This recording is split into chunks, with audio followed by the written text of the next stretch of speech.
আসসালামু আলাইকুম। আজকে আমরা টেন্ডন ও লিগামেন্ট সম্পর্কে জানব। তো চলো শুরু করি। প্রথমে আসি টেন্ডন এবং লিগামেন্ট।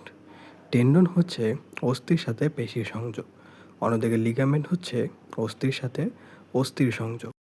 অস্থির সাথে পেশির সংযোগ বলতে বোঝায় আমাদের যে হাড় বা হাড্ডি আছে সেই হাড়ের সাথে মাসেলের সংযোগ, সেটা হচ্ছে টেন্ডন।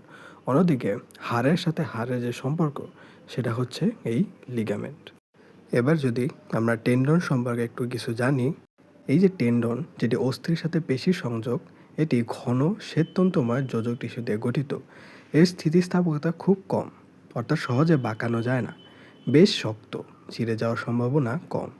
পেশির সাথে আবদ্ধ হয়ে দেহ কাঠামো গঠন, দৃঢ়তা দানে এবং অস্থিবন্ধনী গঠনে সাহায্য করে। অন্যদিকে লিগামেন্ট যেটি অস্থির সাথে অস্থির সংযোগ, এটি শ্বেততন্তু এবং পিত্ততন্তু এই দুই ধরনের ইলাস্টিক তন্তু দিয়ে গঠিত। এই ইলাস্টিক তন্তুগুলো ইলাস্টিন নামক প্রোটিন দিয়ে তৈরি। ইলাস্টিন অর্থাৎ দ্বারা বুঝতে পারতেছ এটি খুবই রাবারি টাইপ এবং সহজেই নড়াচড়া করা যায়। এটি পাতলা কাপড়ের মতো নরম, স্থিতিস্থাপকতা তুলনামূলকভাবে কম।